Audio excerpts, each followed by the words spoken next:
Good afternoon, everyone. We have a full agenda this evening of different folks attending the second board meeting for 2024 Board of Health. So please be aware that this meeting is a public meeting and therefore is being recorded. And so with no further ado, let me pass on to Dr. Andred, who will chair this meeting this evening with the agenda. Welcome everyone, and Dr. Andre.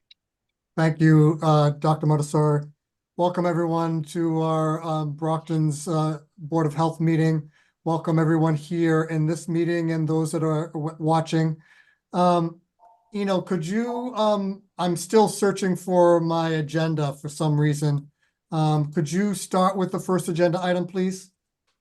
Yes, the first agenda item basically is the board minutes. We have two minutes, one for December that we were not able to vote on, and then the one from January meeting. So those are the two meetings that 2 minutes that we have.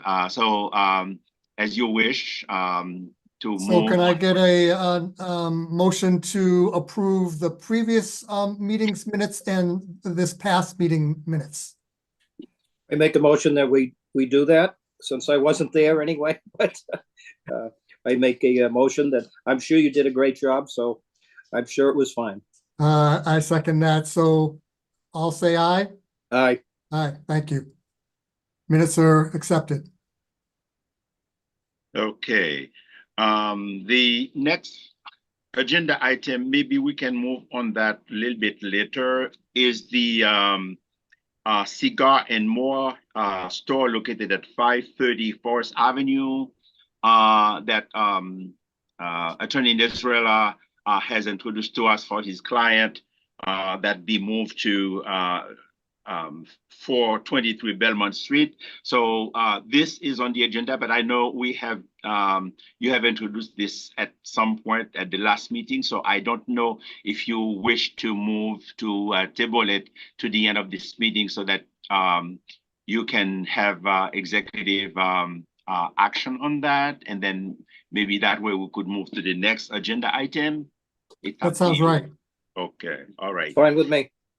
Okay, so the next agenda item is also we are having two separate requests to reinstate tobacco permits. One is for one is 448 Mart LLC that was located at one point at 448 East Ashland Street, and Attorney Nasrallah is representing his client and for that one.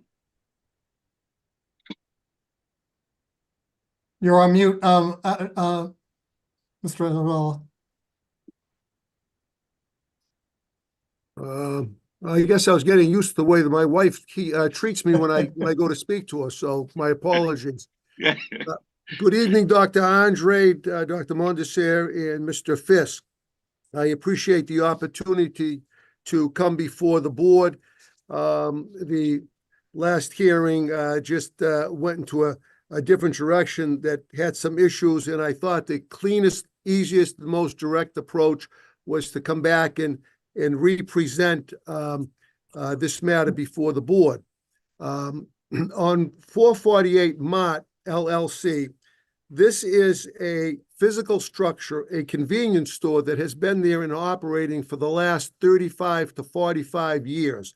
All during that time, it has maintained an sundry of goods as well as tobacco. It was a popular convenience store in that location because it was not immediately next to any supermarket. We still may remember a day when supermarkets weren't on every corner, and it was much easier for the consumer to run into a local convenience store, get their goods, and leave. And this is what this particular location has been performing, again, for the last 35 years. They've had, these operators had agreements with the people who were occupying the premises before they had reversionary rights into the license, and that was for the very simple and obvious economic reasons, so that if one died, if the building blew up, if people passed away, not everything left with it. The entity could continue, just like it does in many, many other communities. So I believe in many instances, we've approached the issues on a different slant and somewhat incorrectly. This is not about smoking or the ills or good positives of tobacco.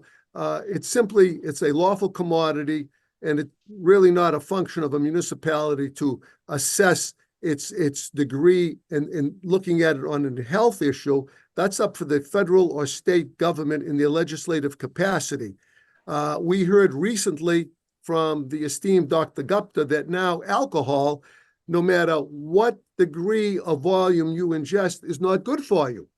That in turn would not cause the Liquor Commission, License Commission in Brockton to disband all alcohol. It still has to remain as a free and voluntary choice up for the good sense of the consumer. So I believe, and I respectfully suggest, that the view in the lenses that the board has looked at this in past years is somewhat out of step with how the other 353 communities in Massachusetts are looking at it. And I represent clients in numerous amounts of municipalities throughout Massachusetts, and the boards don't do it the same way we do. Not to say that they're perfect and we're imperfect, but the essence of these licenses is to allow the continuity of a business to survive, and a business is for the vitality of a community. Listen, Brockton, I think we all agree, is a municipality that's currently very challenged. Unfortunately, and I even hate to verbalize it, or reading in the newspaper last night about we're taking steps to clean up the feces and urine in the streets while businesses are struggling to open and remain operational. The vacant buildings that we see here and the ones that are in question this evening have all filed for tax abatements, and their tax obligations to the city are basically slatted in half because they're empty. And this is a concern for the city. And I've been approached by just about all of the city councilors who are endorsing this application this evening. The mayor's office is endorsing the application this evening. The Chamber of Commerce, through Chris Cooney, is endorsing it. There is unanimous endorsement to allow a business to survive and maintain itself under the laws of the Commonwealth of Massachusetts and the ordinance of the city of Brockton in a viable, respectful way. And that's exactly what the experienced individuals of 448 Mott LLC will do. These, I may also add that the operators of this Mott are involved in many, many, many commercial entities in the city of Brockton. They're one of the largest taxpayers. They do this and have accomplished this because they do things right. They do things in coordination with the city guidelines, the city rules and regulations. We need businesses we can be proud of, that bring us vitality, that fill up empty buildings, and also act according to the law. And I beseech you that this should be looked at, granted, monitored, and maintained, and it will be a source. And I'm not saying economic is the most important thing, but it'll be a source of economy. It'll be occupying an empty building, which has had break-ins, vandalism, vagrants living inside there. I'm afraid these owners are going to start boarding them up. We don't want that. We want lights on, businesses rolling and operating. And it's up to the two individuals before me this evening that can allow that and open up the gateway doors to allow these people to resume their businesses. So that is what I am submitting to the board members, and respectfully requesting that a grant be made on this particular license. I'm happy to answer any questions. Sorry. Attorney Nasrallah, would you identify the owner representing 448 Mott LLC, please? Yes, he is on the screen tonight. His name is Charles Hajar. Okay, thank you. Thank you. Dr. Craig, Dr. Andrade, sorry. No worries. Yes, thank you, Attorney Nezarella. I appreciate your framing of this situation. I just want to add some detail to clarify the record. My understanding is that this issue with this outlet and its license for tobacco was brought before the board sometime in July. Is that correct? June 1st. June 1st. Thank you.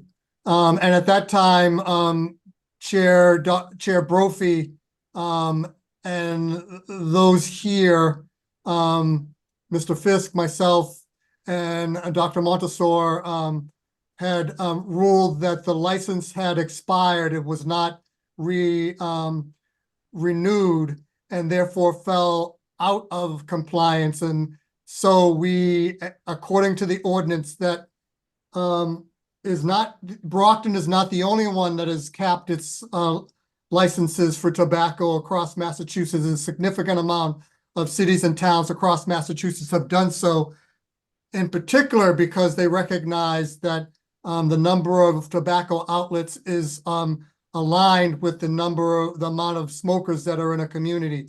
And in southeastern Massachusetts and Brockton in particular, we have an above average number of tobacco outlets in our city, and therefore, as the guide and support of our city's health in general, we chose then to recognize that we would put forth a regulation that when licenses were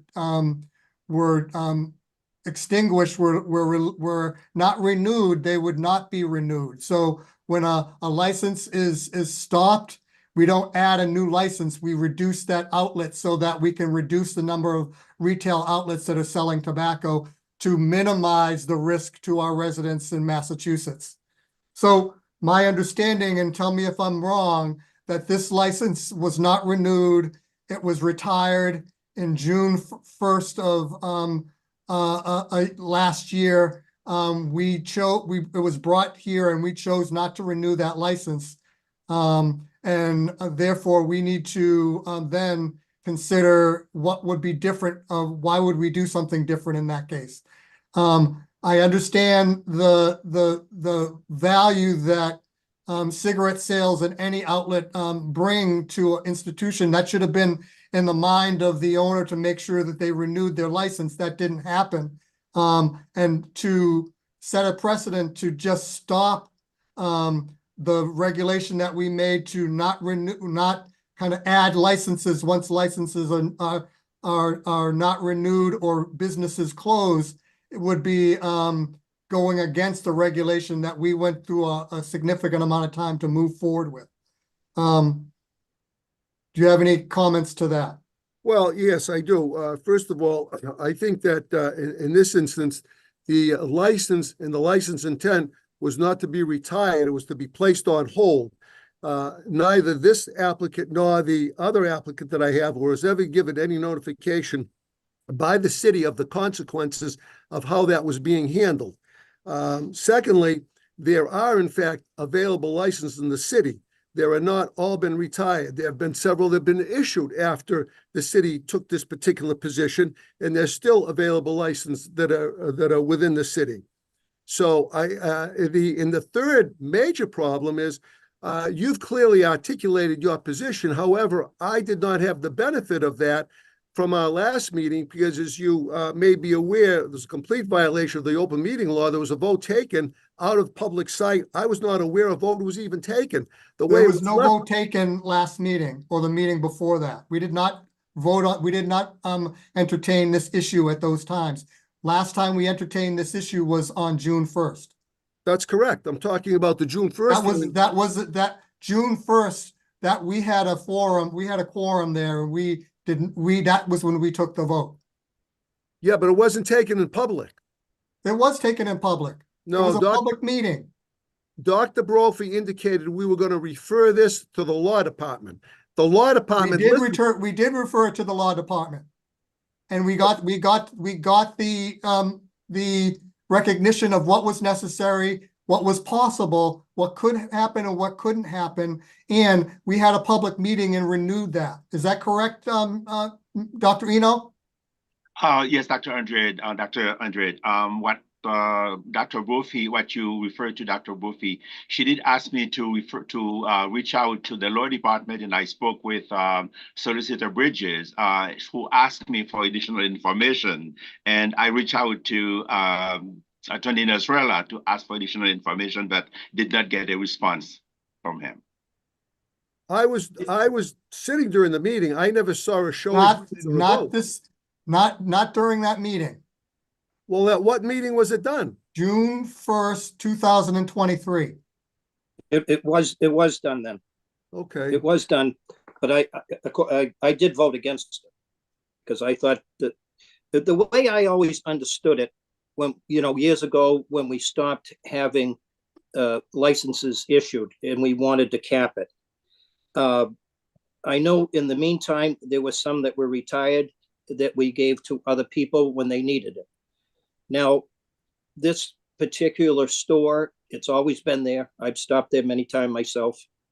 And I think the gentleman that bought it was under the impression that the license, for tobacco was going along with his purchase. I mean, it'd be like buying a liquor store, and you buy your liquor store and you find out the license is gone. You're not going to do very well with your liquor store. So I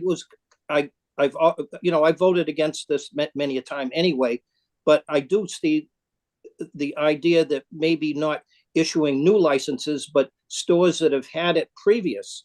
And this gentleman, bought it the assumption that, the tobacco license, so it's going to go with it. It's not like it hasn't been there before.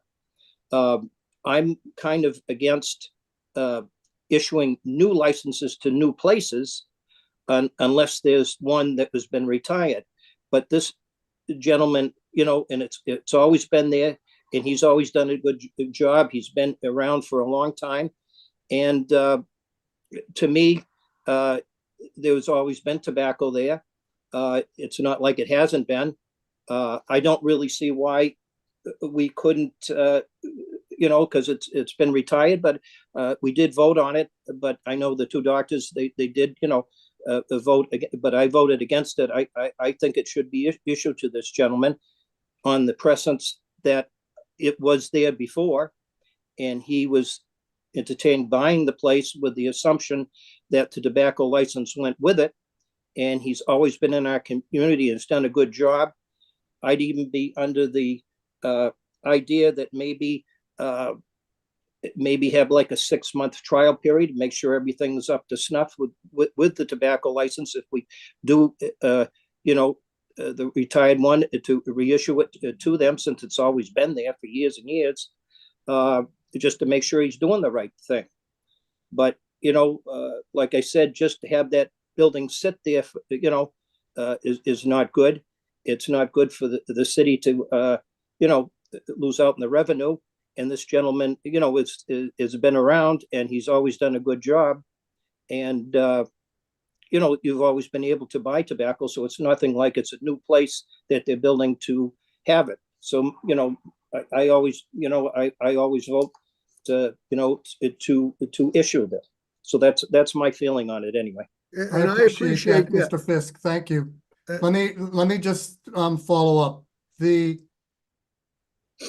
The last meeting, we had a discussion around two different individuals, two different organizations, two different retail outlets that had sold tobacco to an underage individual at that time. They had a long record of doing really good work, of holding a good business, of following the rules, and one time they didn't do that. In this case, an outlet owner that has to understand what the rules are, what they have as assets, what they don't have as assets, and how do they manage those assets according to the regulations. The regulations are that the ownership doesn't go with the license. The license has to be renewed regularly. That didn't happen. Our regulation that capped these outlets say that when the license is expired, the license doesn't get renewed. The license is gone. That has nothing to do with how good a person they are, what important business they do, what it does for the economy of of a certain city or town. What it speaks to is reducing the outlets and making sure we find a balance point where we can allow for legal tobacco to be purchased, but we also recognize that this legal product is deadly and causes a lot of harm, that when those licenses are expired, to mitigate those challenges, we will not renew those licenses.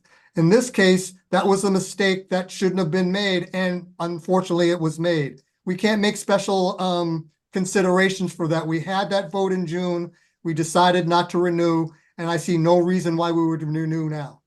Well, I didn't recall, I don't recall the vote, but I certainly don't recall getting any written statement of fact or what the basis for the vote was. That was just, it was posted as such, but that was another matter altogether.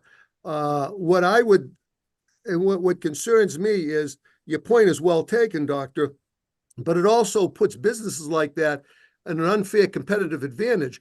If they don't have a product that other like-kind businesses have, there's no way they compete. They're going to go out of business anyway. Well, that's where they should be maintaining their records to make sure that they understand when licenses are renewed, and making sure that they don't let that kind of mistake happen, because it is such a vital resource for their income. That's not our business. Is to find ways we put this regulation in place to be sure that we, in a sense, took advantage when licenses weren't renewed. We weren't going to add to them. We're reducing the amount of outlets in the midst of a part of southeastern Massachusetts that is has a much higher rate of outlets than around the rest of the part of the state. So there's no reason to give favoritism to a challenging circumstance in the midst of what we've already voted on with a majority of 3. Now we have right now 2 voting members on the board, and both of us have different opinions. So there's no room to find a way to do that differently. Well, you know, there are apparently some facts that I may be missing on this and of a concern to me, because actually it is the function of a board, just like a zoning board or any other board. If the board didn't have the authority to infuse some equity and fairness into a situation which is so strict and destructive of businesses, we wouldn't need a board. We'd just go by the black letter law, read it, and shut the books, and that would be it. What I would like, Dr. Andre, there is some other information I think would be important to bring before the board. Again, your points are well taken, and I appreciate them. I would like to withdraw this application at this point and not move forward to go to a vote. I would like to withdraw it and sometime in the future reconsider what I want to do with it. Well, I appreciate your use of the word equity. In this case, we are trying to find the equity of the health of our Commonwealth and our residents here in Brockton, and that's what this regulation is all about. I understand that. Your choice to do how you see fit with that. Thank you. We hope that we will have a 3rd board member in due time to be sure that a fair vote can happen on an ongoing basis. The vote that was taken was fair, and the majority ruled. Well, I would like to withdraw, and if there at some point in the future there's a 3-member board and 2 vote against me, so be it. Then I know when I'm licked. But there are some other factors I think would be relevant to the board in the future. You may still come out with the same conclusion, but at least allow me on behalf of my client to put those forward, so we're clear on the record as to everything and everything. Because you presented some interesting facts. I'd like an opportunity to present some other facts and before a full board. So with your permission and with Mr. Fisk, I would appreciate the courtesy of being able to withdraw this matter. Absolutely. Thank you very Fine with much. me. Until a later date. Yep. Anything else before we finish? Well, I can even make the time more as valuable. I have a secondary matter, which is 662 LLC. I would also like to withdraw that. So I'm gonna, with one stone, try to knock out 2 birds, if we say. Well, we'll take care of the birds on a different note, but you can take both stones at the same time. Thank you. You're welcome. If I may, please. Yes. Attorney Nasrallah, just for the record, did you have the owner for 662 LLC represented? Yes, and I believe she was on Vanessa Okay. Myhost Gumbert, Okay. who I saw her name up there earlier, but I represent her as well. And again, similar to Mr. Haja, Miss Myhost was from the family that owned numerous amounts of Christie supermarkets here, and for years had an impeccable track record on the quality of product and also the manner in which they operated their stores. So she was the second applicant, which we will put on the for another date sometime in the future. Okay, And again, I appreciate your comments, Dr. Andre, and we'll move forward in the best light we all can. Sounds good. are there, is there, call to order here, Dr. Montessor, is there an opportunity for those in that are in the Zoom to be able to offer any testimony on this previous conversation? My understanding is we have some experts in the room.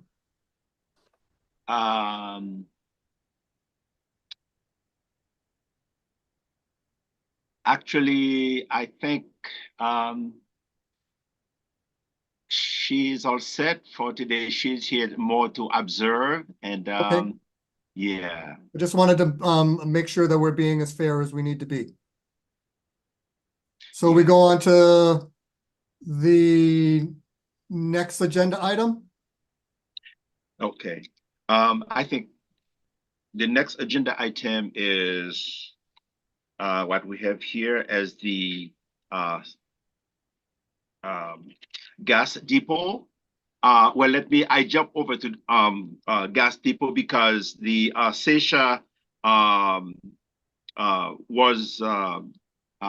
came forward and paid the fees for December of the last year violation. So Seisha is no longer on the agenda. So we move to the next agenda item that is that we're presenting this evening, gas depot located at 1123 Main Street, Brockton. And we also have Inspector Doucette to represent the inspectional services. Do we have an owner for that business, please? Yes, my name is Mitul. I'm here. Okay. Welcome, sir. Inspector Doucette. Okay, good evening, Dr. Mondesir and members of the board and other attendees. So for Gas Depot, the item that we are here for today is that they have incurred 3 violations of the Massachusetts CMR within a 36-month period. They incurred an underage sale of a tobacco product in May of 2023, a sale of a flavored tobacco product in October of 2023, and a sale of a flavored tobacco product in January of 2024. I've spoken to the owner of the establishment, Matul Patel.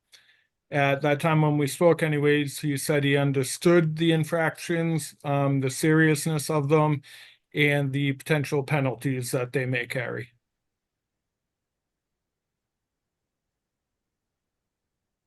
Hello, James, and I would like to thank you for having me on the Zoom meeting. Due to the health reasons I'm having with my cardio health, since 2023 February, my business is running absentee on the employees, and one of my cousin is looking over the business. At that time, the last 2 violations, which are flavored tobacco, it was unknown to me. And the evening employee, the second violation was done at 7:40 evening, which is my evening employee, and the same employee was there when the third violation happened, which was 9:05 or 9:10. So we already took the action, and we fired that employee. And now, since I'm feeling better and I'm having like back on my feet, so I'm coming back to my store full time with my cousin, so that way we can ensure that no other violation happens, and we can run the business with the proper regulations. Very good, sir. Yes, as we spoke, I did make Mr. Patel aware of the Code of Massachusetts regulations that regulate tobacco. And in order to educate him so that he may obtain a higher level of compliance.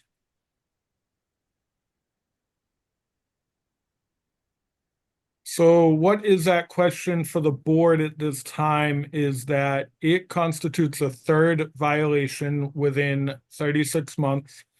And the Massachusetts CMR stipulates a monetary fine for that in the amount of $5,000 and also a mandatory suspension of sales of tobacco products. That length of time of the suspension of sales, because it is a third offense, is between a minimum of 7 and a maximum of 30 days. So by state law, just to be clear, because of 3 violations within 36 months, $5,000 fine, and between 7 days and 30 days of a suspension, in addition to that fine, are required by law, given what has just happened, for Mr. Patel. That is correct, Yes. Doctor. So, Go ahead. So what happened was our third violation was a mistake from the Board of Health, which was the failure to pay the first violation, which was occurred on October 3rd, which we already paid. So which was already discussed with James, and he found out that it was paid. So that the third violation, which was sent to the gas depot of $5,000, which was cancelled. Now our second violation become the third because of that underage sale in May. So we already paid our second violation, which is $2,000. Now that becomes third. So I have a question that it's gonna be only $3,000 more that we have to pay, correct? Mr. Doucette, that doesn't go along with what you've told me. That Yeah, the that second is, violation was a second violation. They had a third violation. The third violation is $5,000. that is correct. Yes, Doctor. So we had cited the gas depot for a separate violation, which was failure to pay a monetary citation. However, we discovered that was an error and that they had paid that monetary citation.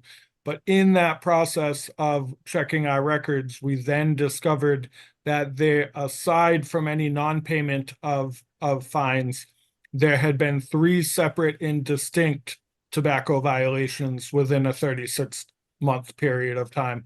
Again, being in May 2023, October 2023, and January of 2024.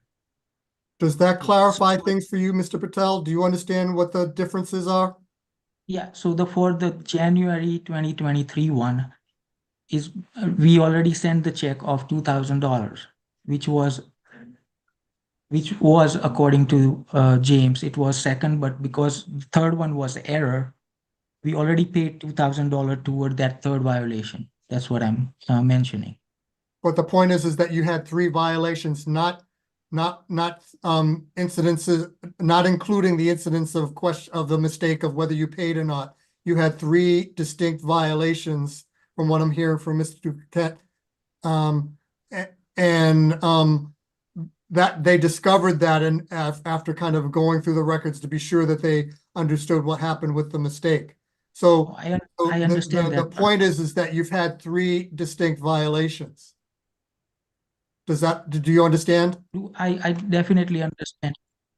I do understand, but what I'm saying is toward that, if we consider that second violation as a third violation, it's a $5,000 violation, right? We already sent the check for that second violation toward, we already sent that check of $2,000. That was For the sent on second 24th violation. of July. That, You yeah, that you may paid not have you been paid the before- fine for the second violation, which was $2,000. Is that right, Mr. Doucette? I paid I believe what Mr. Patel is saying is that he received a monetary violation for the flavored sale in January of 2024, and that may have been in the amount of $2,000. So we can handle that as a separate matter, the fines, and to be sure that we will not assess them any more fines than they are responsible for under the CMR. If they did send payment for that offense in January, I don't have record that we've received it yet, but we will certainly follow up to that. And I think, aside from that, the only remaining matter is to decide what the period of suspension will be. So that I'm clear and that those listening understand, your concern is not whether. So there were 3 violations. Second violation was a $2,000 fine? Correct, yes. Under the CMR, a first tobacco violation of this type is a $1,000 fine. Yeah. A second violation is a $2,000 fine, and a third violation is a $5,000 fine. So you've paid for a second violation, $2,000. I did pay for the third one as well as a You 2,000 paid because $5,000 already? no, $2,000 for the third one because it was $2,000. I paid 2,000 only.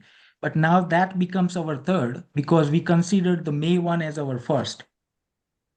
So far, all of them are paid as percent, but the third violation, which was sent to me, was an error, which was $5,000. Now second become the third one, which I already paid $2,000.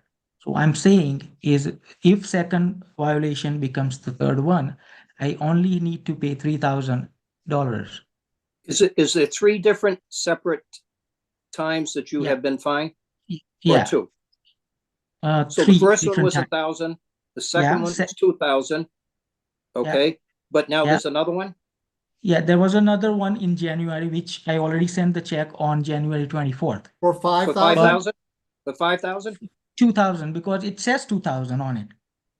It said So 2,000? Mr. I'm sorry if I'm pronouncing it wrong. Is it Duquette or Doucette? Doucette, Doctor. Doucette, thank you. I'm sorry. So you're not sure whether he received a third violation that said $2,000 on it versus 5,000. I suspect he did receive a $2,000 monetary citation for For the what third he- one. Correct, yes, So sir. that's on us. We can correct that, certainly. Okay. Yeah. So that's something you'll settle to the side of that. Yes, sir. And again, Mr. Patel, remain assured that we will not assess any more fines to you than those you are responsible for under the CMR. So in my mind, the concern is that there were 3 violations. So generally you make a mistake, you learn from that mistake, you don't make another mistake. You made a mistake, you didn't learn from that mistake, you made a second mistake, you didn't learn from that mistake, you made a third mistake. Yeah.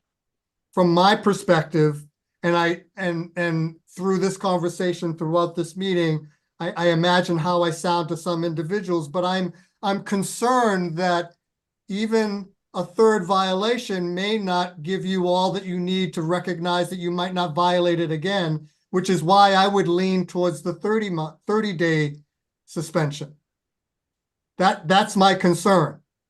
Mr. Fisk, your thoughts? I think, yeah, my thoughts on it is that no matter whether you're sick, you're responsible. I'm a business owner here in Brockton. You're responsible for your workers. There was another couple gentlemen that we had, in the December's meeting that, that he wasn't there, but, it was this one that did it. You're responsible for your workers no matter what. I do. I understand that. And you got to train these people to abide by the rules. And Yes. I feel bad for you at $5,000. I think that's very excessive to me, but you're responsible for your workers and you got to train them right. That's the biggest thing. That's what I do with my workers. You got to train them to go by the rules. And if they don't, then it falls upon you. And it's a tough lesson to learn. But, you just got to train these, maybe you haven't been feeling good. And I understand that you haven't been at work and now you are. But you got to make a concentrated effort now to make sure that everybody that works for you understands what it is, so you don't have to go through something like this, which is, nobody wants to go through this. Everybody wants to run a good business. I mean, I don't Can I want say something, to sir? go on and pontificate, but I hope you understand what we're worried about. Dr. Can I say something?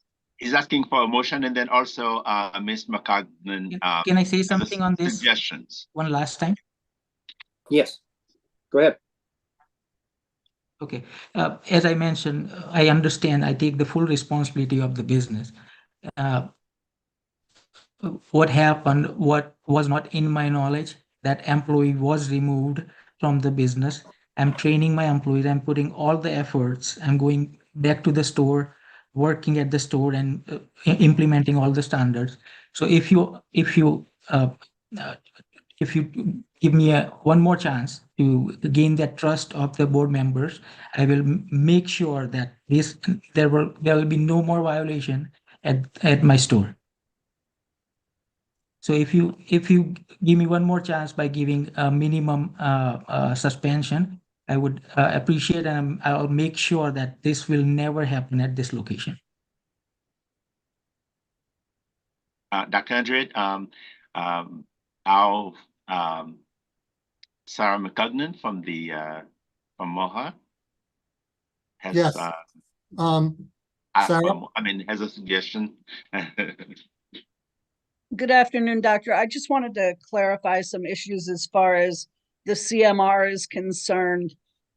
On the third sale, it does say 0 to 30 days for a permit suspension. What the board needs to do is establish a number of days and stick to that so that it is fair, so that Mr. Patel isn't serving a suspension longer than one of his counterparts at another business. And what most municipalities have done is they've looked to their local regulations and seen what's in their current regulations right now, which would make this a 14-day suspension. But again, the board has discretion, 0 to 30 days. And while I have everybody's attention, I'd like to tell Mr. Patel about a training that he can use for his employees. It's online, it's free, it's anonymous, and you go on to my organization's website, mhoa.com. And if you go under initiatives and click on tobacco, you'll see free training for retail stores. You can click on that and it's offered in English and Spanish. Thank you, Ms. Thank McColgan. you. Yeah. Did I say that right? You did, thank you. So to be clear, you're saying that Brockton's regulations say 14 days is the standard? Right now, Brockton's current regulations for a third violation, which is what this is 14 days. But the state does give you Discretion. the leeway. So with the new state law, can be anywhere from 0 to 30. But a lot of municipalities have gone with what their current regulation is now. I do understand the concern. A lot of municipalities aren't dealing with 3 violations in such a short amount of time. Yeah. That is concerning. So, Mr. Fisk, we have some choice. The consideration is the standard for this kind of infraction 3 times is 14. Do you have a thought about a consideration? So how much has he paid so far? He's up. It's possible that he's paid one $1,000 fine and two $2,000 fines. He should have The paid a third, total the of second $2,000 fine was potentially because the fine in writing showed a cost of 2,000 as opposed to 5,000. right. He should have been charged at this point a total of $8,000. But somehow he may have received the Yep. wrong slip. That's on Brockton. So Right. we'll investigate that. But so as far as we understand, paid for all three fines. Now it's just about what the other consequence of the suspension. 0 to 30, where our regulations in Brockton showed an average of 14 for this kind of a fine. For this kind of a third violation. I don't know, my feelings. The worst way to be hit is in your pocket. And it seems like he's an honest man. He's been around a long time and everything like that. I could see cutting it in half, 7 days, and then also have our inspectors be a little bit more in regard to his business, looking on it a little bit more often. Give him But a your little break. regulations say 14 days. Oh, I thought you said it could be from 0 to 14. It's 0, the state regulations is 0 to 30. Our regulations speak to 14 for Right, so you wouldn't go three below the violations. 14.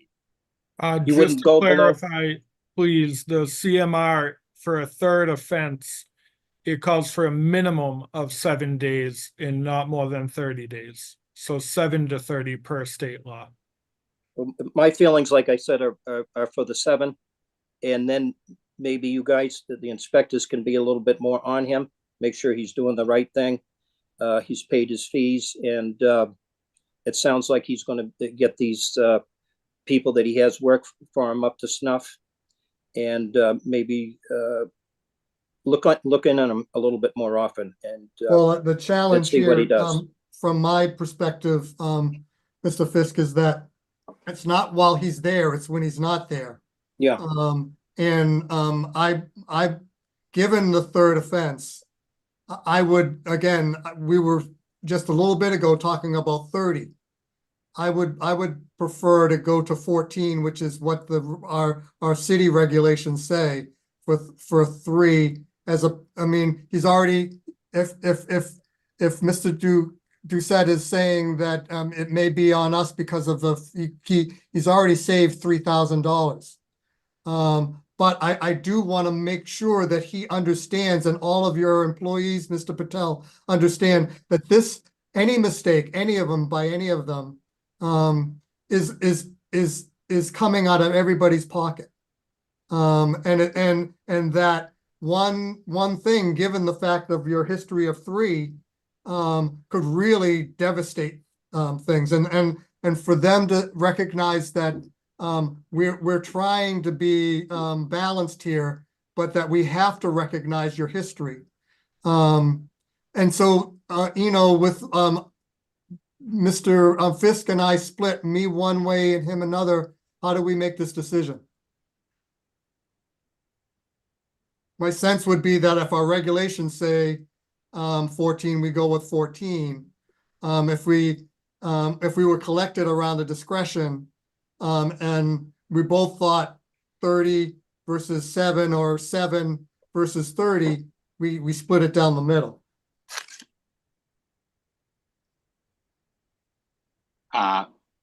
Sarah, would you, Ms. McCognan, would you weigh in?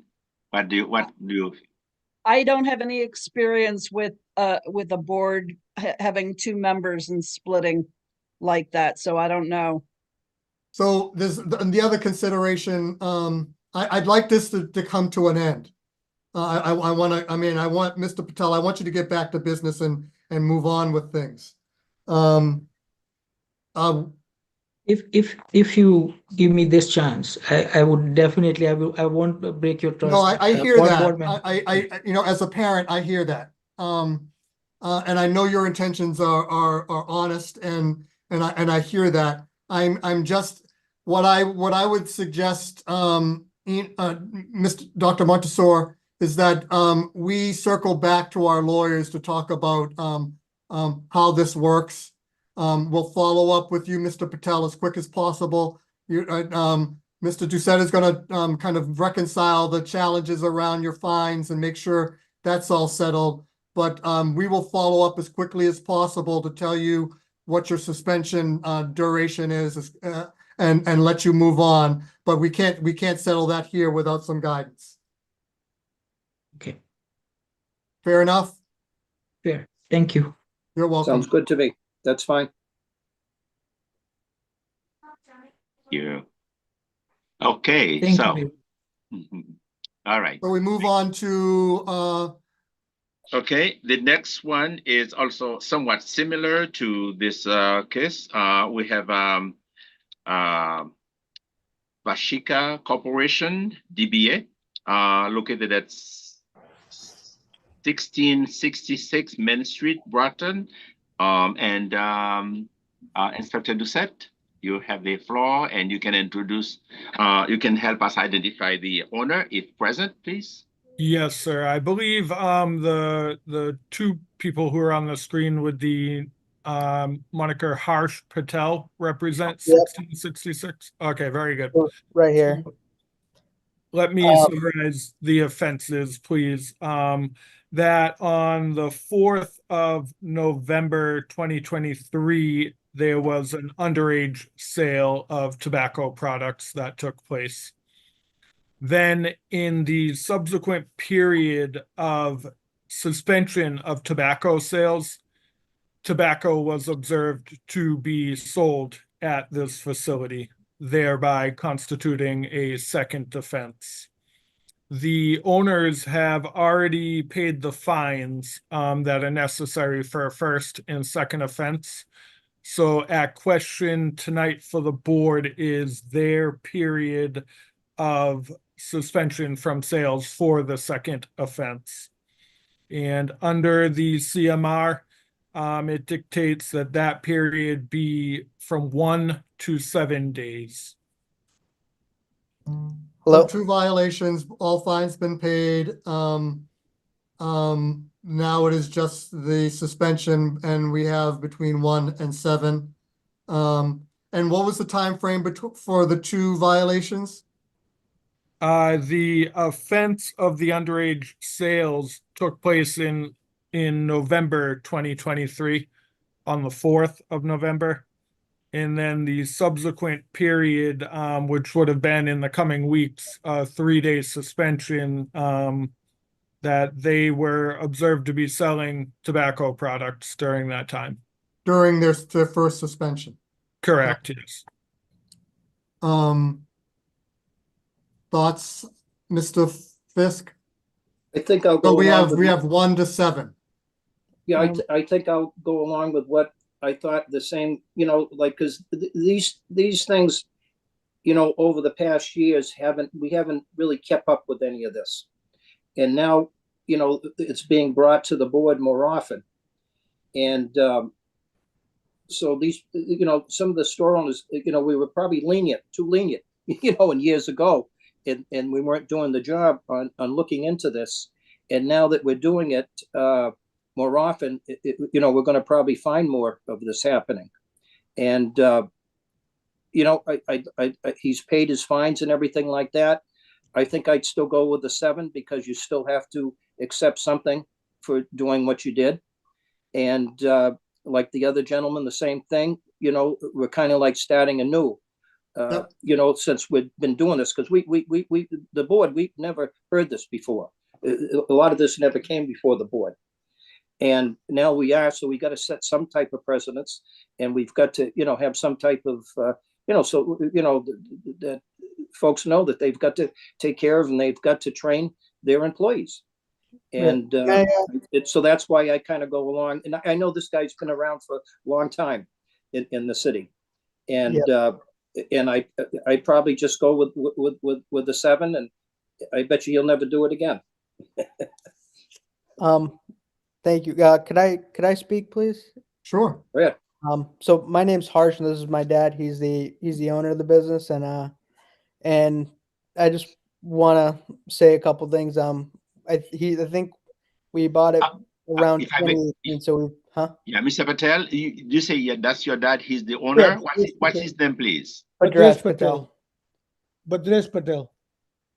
Would you spell that, please? It's Bhadresh.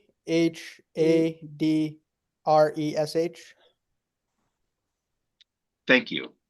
Yeah. So we've owned, my dad's owned this business for about 7 to 8 years now, and this is the first time that we've kind of dealt with something like this. Is our first tobacco violation, and I'm speaking on behalf of him, but we, as business owners in the town, we take our reputation very seriously, and we just want to run an honest business, and hopefully we don't, we're not back at this meeting anytime in the future.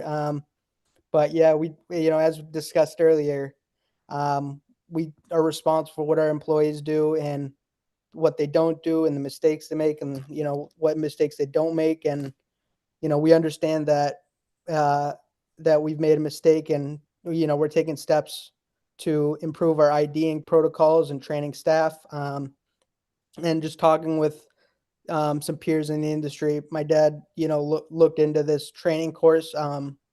It's called We Card. So everybody's going to be We Card training certified, whoever's working at the store. And this is going to help them better to teach them how to ask for IDs, identify minors, and, just deal with different circumstances like, what if someone comes in that's 21 plus and one person that's 18 or 19, or if a parent and, a kid comes in, and how to just address those certain situations. And we've also integrated into our POS software that now prompts whenever a item is scanned, that now it prompts them to ask for an age, and just another layer of verification we can kind of use to kind of put another block and kind of help prevent this issue going forward. And with the second violation, so I think the first violation, what was it, November, early November, when Yes. this happened, and then this second we weren't even like aware that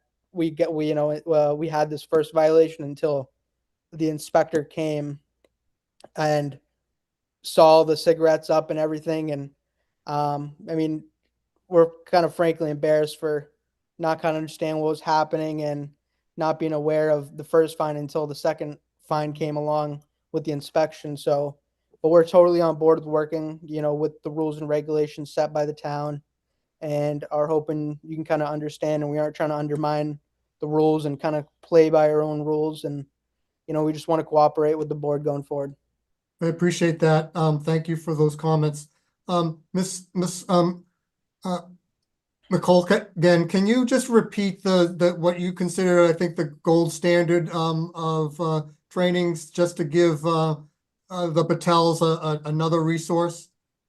I'm familiar with the We Card program. That's been around for probably more than 30 years now. My hesitation with promoting that is that it's funded by the tobacco industry, which is the same industry that has absolutely no problem promoting tobacco products to young people and selling a product that kills people. So I have some hesitation on that end. The training that we offer is on our website, mhoa.com. And if you click on initiatives and then click on tobacco, you'll see it in the middle of my page. And you click on that and it's offered in English and Spanish. It's free and it's anonymous and it's online. Takes about 20 minutes, I think, 20 minutes to half an hour. Would you repeat that website again? Absolutely. It's mhoa.com. mhoa.com. Thank you. You want to make a motion, Mr. Fisk, for 7 days? Yeah, I'd like to make a motion as for 7 days. There has to be some type of, punishment of some sort. And I get a feeling that Patel's known very well in the city. It'll probably never happen again. And Dr. Andre and I certainly don't like to listen to this. We don't want to have to do this. We've got better things to do. We certainly don't want to hurt, business owners or anything like that. Neither one of us do. And, but, there has to be some type of thing. And maybe some of these other owners and convenience stores that haven't been caught, they're going to see they got 7 days right off, and they still got their fines, you know? So maybe this will wake up some, maybe you'll help out some other store owners, then they'll do a good job. But I make a motion for the 7. I second that emotion. All those in yeah. favor? Aye. For Okay. the first, sorry to interrupt, but for the first violation, I think it was a 3-day, and then the second violation, we got it because we didn't follow, or we didn't know that we had that we got the first violation. Yeah. Is there any way, I mean, we just didn't open up, that mail. No, I understand, that this is the consequence, so Okay, fair 7 enough. days and you'll be done. Alrighty, and is there a monetary fine for that too? You've already incurred it, sir. Oh, okay. Okay. Alrighty. So when does the 7 days start?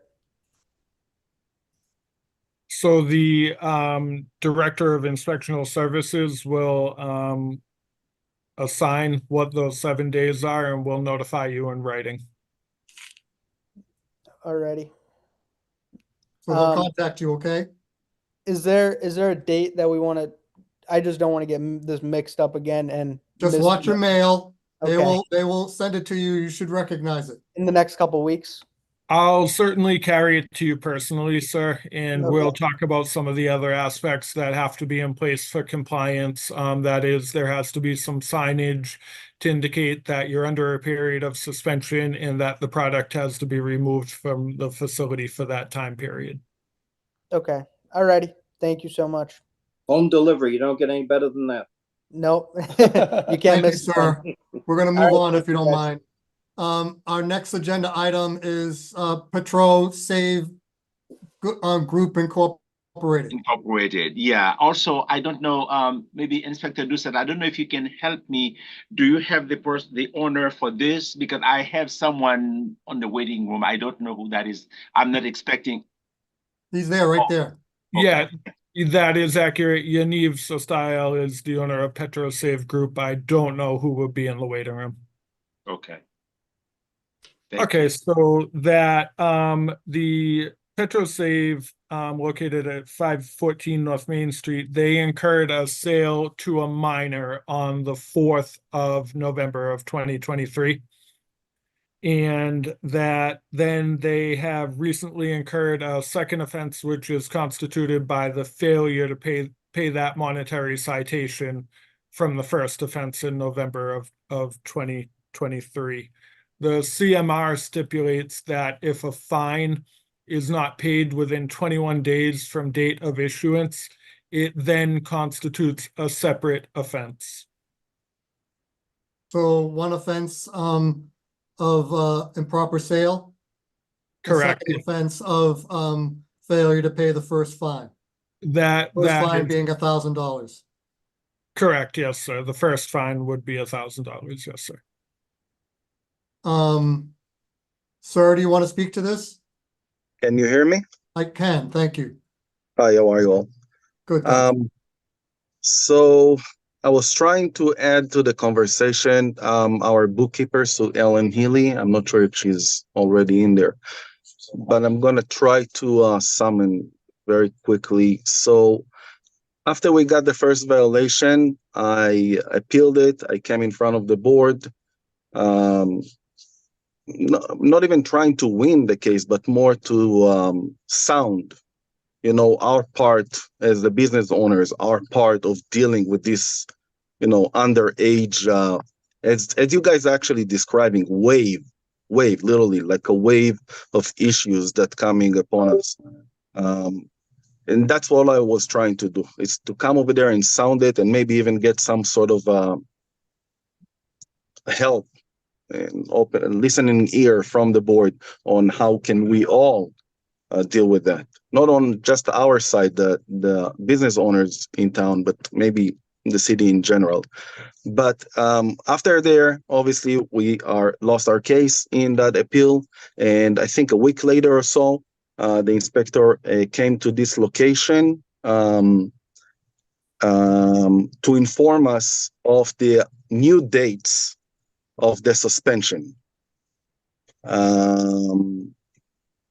And obviously he gave us the dates, and there were some other things about signage and some other rules and regulations that we had to sound to our employees. So after this conversation, he left. We were shut down for that period of time, including removing all kinds of tobacco product from the premises and blah, blah, blah. It was a very serious process. We actually utilized this time to train our employees that weekend about this. But the one thing that was missed over there was mentioning the fine. We assumed that the fine will come in the mail just like it came in the first time, with the date that we need to pay this. I informed my bookkeeper, that's why I asked her to be in there, that she will receive something like this. She needs to pay it immediately. And I actually assumed that we got it and we paid it.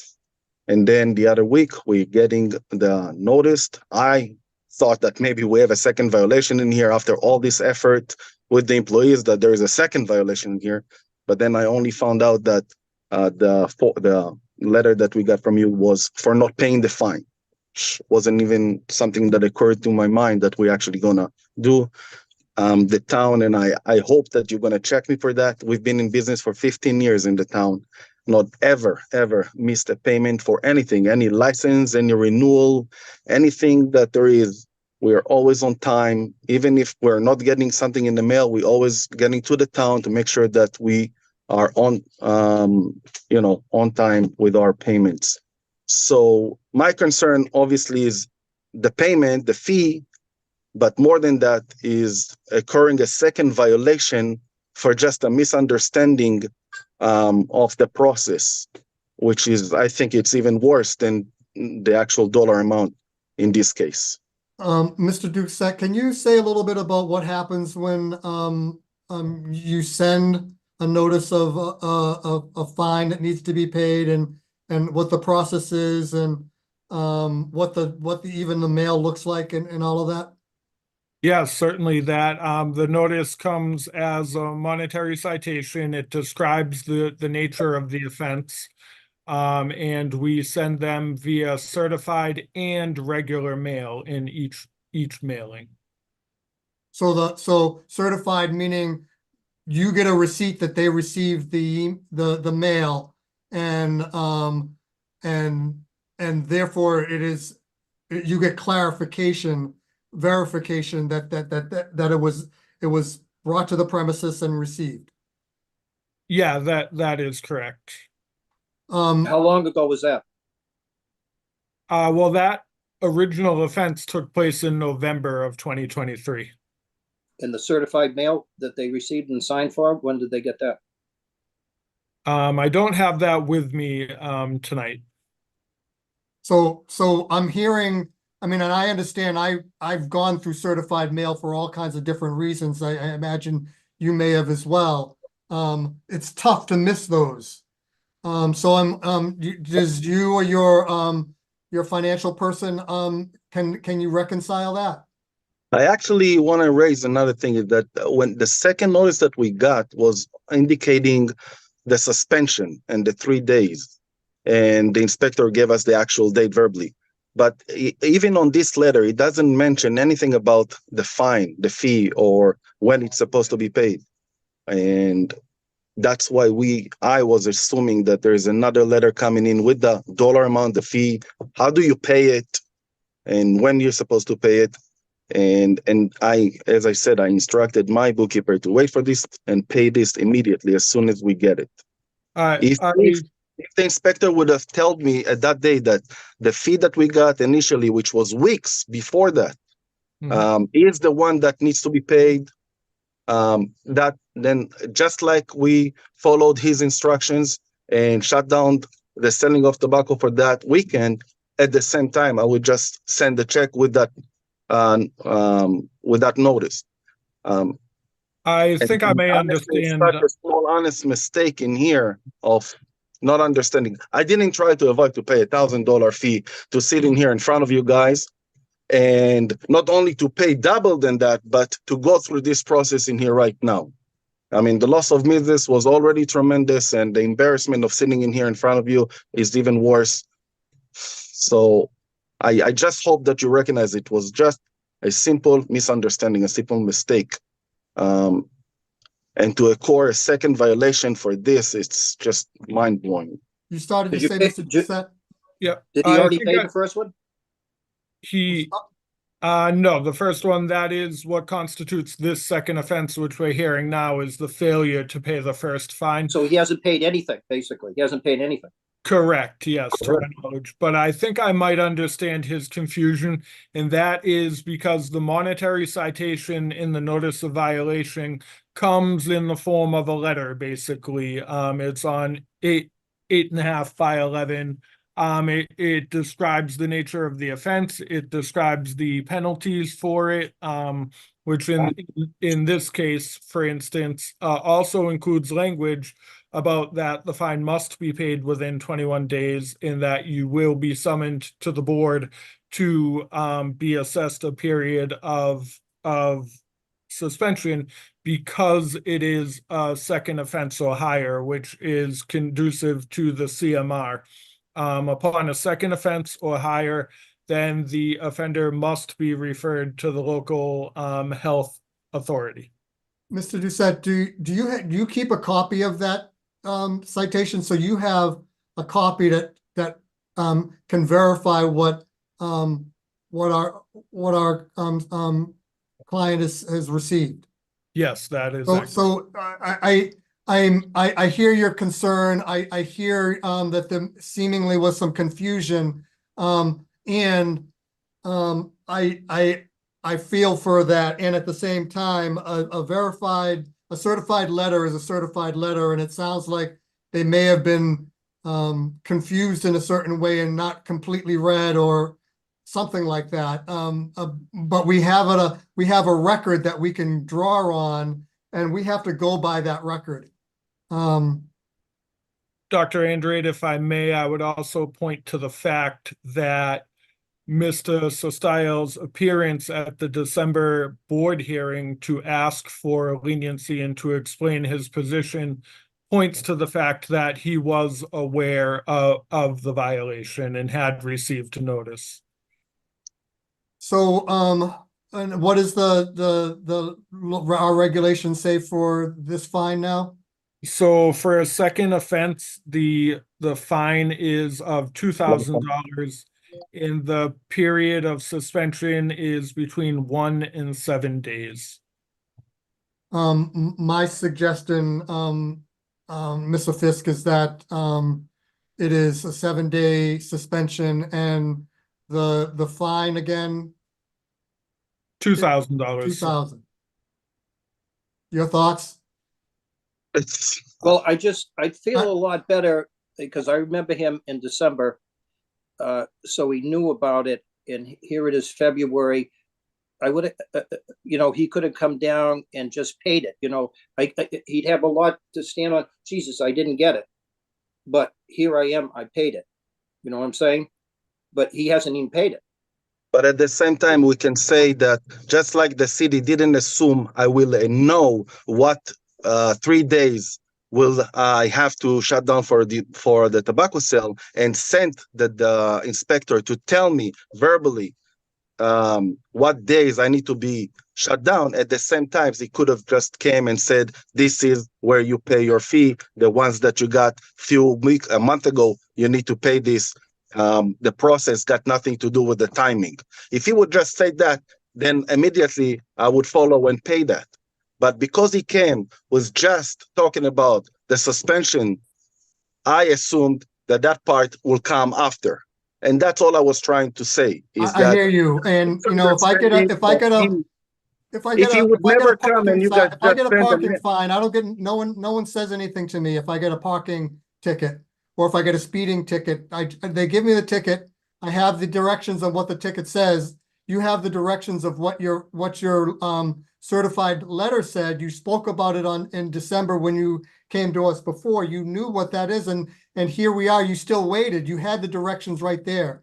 I understand the story. I can't explain the confusion, but if I was to look at the letter that Mr. Doucette says he has a record of what you received, I can imagine it would be pretty explicit.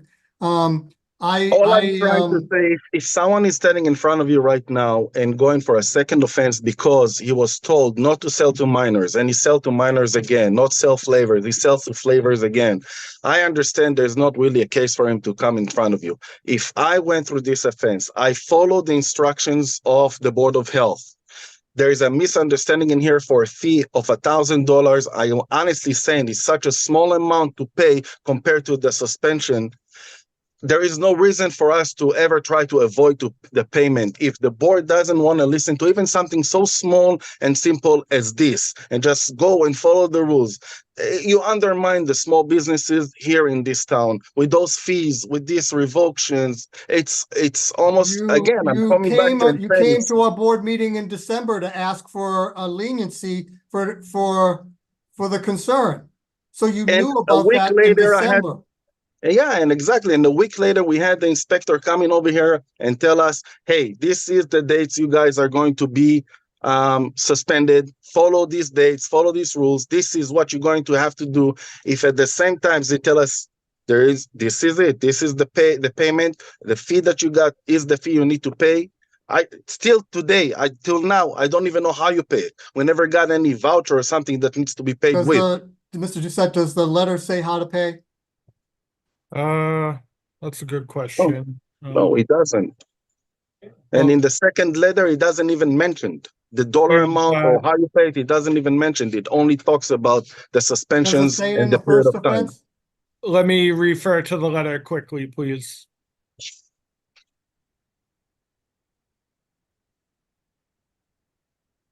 I mean, it's such a big, something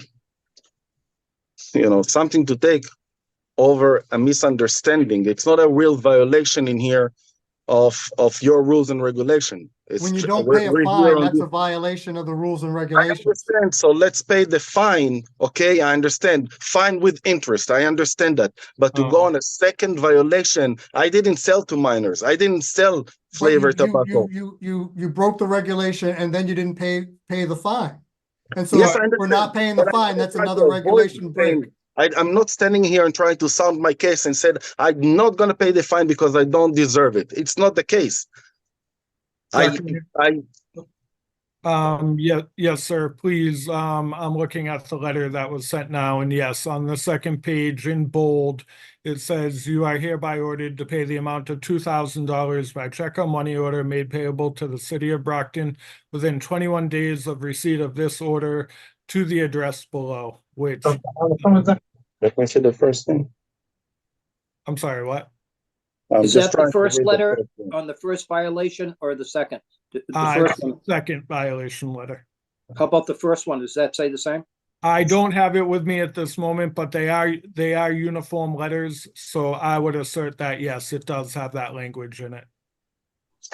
The second violation. Where's the first one? So the second notice says it. Yes. The second notice says that with the $2,000 amount, but the first one is on. Please be advised, as a result of the violations on November 4th, selling tobacco product to person under the minimum legal age, you are hereby suspended from all sales for 3 consecutive days. These suspensions will take place on the 15th, 16th, and 17th. It doesn't say anything about the dollar amount or even instructions on how to pay it. Again, I'm not coming to undermine the way the process, the Board of Health. Let Mr. Doucette finish what he was saying, please. Again, please, sir, Mr. Sostile, I understand that is the letter that I delivered to you dictating what the period of suspension from sales was. It was not the letter that you had received indicating what the violation was. But this is my case, Mr. Duquette, is that if in that letter I would also get the instructions, the amount that needs, I would know that this is it. This is what I need to follow. After this, I was waiting for another letter, just like the one that we got on the second notice, right? With the dollar amount. When did the second notice come? Like a few days ago, last week on the 19th. No, I'm sorry. It's written on the 19th. I got it a few days ago, 4 or 5 days ago. Last week, Friday. I think on Friday last And week. do you have a receipt of when he received it? Uh, Is that? No, I don't have that, but after he received it, I made contact with him to verify that he did. On the 22nd On the 22nd of, this month. Well, I think he means January. on the 22nd of January. Today's the 1st of February. We call him as soon as we got the letter. As soon as I got this letter, I contact Mr. Duquette. They mailed it on the 22nd. I got it maybe on the 24th, on the 25th. I contact James. We had some sort of a breakdown conversation because of reception, and I called the town to try and understand why is this, and then start to digging out for this letter and trying to understand what did I miss. And You're on mute now. the one that indicates the suspensions, the date, and the period of time, and I follow that step by step to Mr. Duquette instructions. And all I'm trying to say is that in the same time when he came here and presented this to me, he would say, you now need also to pay that $1,000 fine with that letter you got a few weeks ago. I hear what you would I prefer, would but what I simply instruct understand my is that bookkeeper to pay this. I hear and not what you wait would for another prefer, day. and I have to be mindful of the time, sir. You, the first time they come in, they want to make sure that you move out all the tobacco products and all those kinds of things. That's the first kind of issue of making sure that you follow the rules to kind of understand the violation that you made. I can't speak to the timing of when you received the letter, but clearly you received it in time to be able to pay the bill. We've had a motion to give you a $2,000 fine and a 7-week suspension. I second that motion, and the motion carries. I'm going to understand why can't we just pay the fine? Dr. Montessor, Yes. we have a significant amount of agenda to continue to finish through. I unfortunately have a 6 o'clock class that I need to teach. Is there anything else that needs to happen other than the motions that I see before us? Well, Updates and all of that. we could close with the making of a motion on the transfer of the license for that The other, person that had the yes, license but moved to a different location. correct, from 530 Forest Avenue to 423 Belmont. We didn't make a vote on that last. Right. So, Mr. Fisk, that Yeah, was a retail outlet that had their license maintained, moved to a different location. I think a different name, but same owner, same business. We are simply just moving that over and continuing the license. I would vote, I have a motion to vote for moving that forward and continuing that license. How do you second. feel? I second. So go moved, along with that. all in favor? Aye. Aye. So again, I apologize for the other elements of this agenda. My students are waiting for me. I appreciate the due diligence we did with these 3 or previously 4 engagements. I understand the challenge and all of that. We have consideration, Dr. Montessor, for understanding how do we do the split between 2 considerations with only 2 voting board members for the previous one. You remember that? So I'll Yes. need you to be able to speak to our council to understand how that should work. And I would ask that you put forward the name of the person that could be our 3rd member to see what we can do with that, so we can move forward and all of these different cases in a way that brings an opportunity for a more full engagement. Certainly, and I will act on this by tomorrow, and once I have the word from the council, I'll refer back to the, I'll email the board. Can I get a motion to adjourn? Motion to adjourn. I second that. All in favor? Aye. Aye. Thank you, everybody. When is our next meeting, Dr. That would- Montesor? That will be,